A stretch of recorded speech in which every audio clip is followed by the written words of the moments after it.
আজই ডাউনলোড করুন আর এনজয় করুন আপনার পছন্দের শো।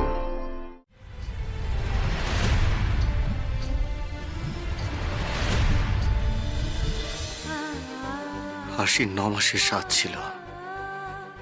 আশি স্বাদের দিনই আমি ওকে হারিয়েছিলাম। প্রেগনেন্ট অবস্থায় ও যে কোথায় চলে গেল, এখন কোথায় আছে, কেমন আছে, আমি কিচ্ছু জানি না। সত্যি তো 23 বছর আগে কি সাংঘাতিক পরিস্থিতির মধ্যে দিয়ে গেছে লোকটা।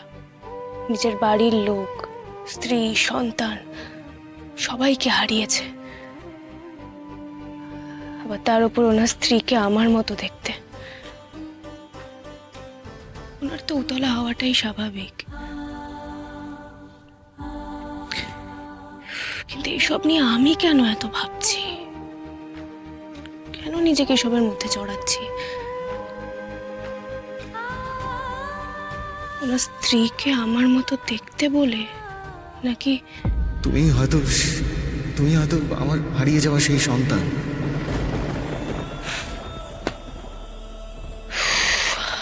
সবকিছু ঘেটে যাচ্ছে আমার।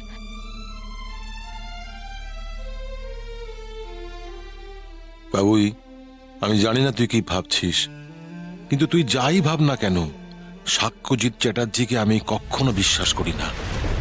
তোর আসল মা যখন তোর জন্মের সময় তোকে আমার হাতে তুলে দিয়েছিলেন, তখন ওনার মধ্যে আমি একটা আগুন দেখেছিলাম। তোর মধ্যেও আমি সেই আগুন দেখতে পাচ্ছি। কি অসম্ভব জেদ ছিল তোর মায়ের, লড়াই করার শক্তি ছিল সাংঘাতিক।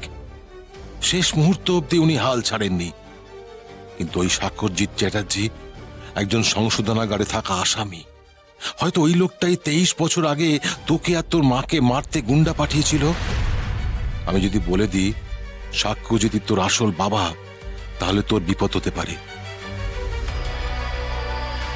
জেনে বুঝে আমি কিছুতেই তোকে বিপদের মধ্যে ঠেলে দিতে পারবো না।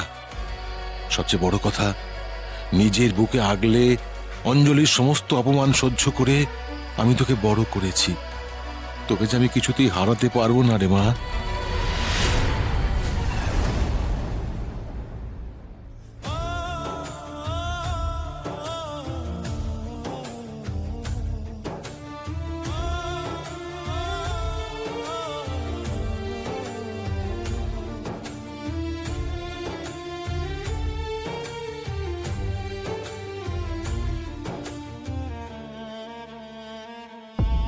কাল তোমার জন্মদিন আসে।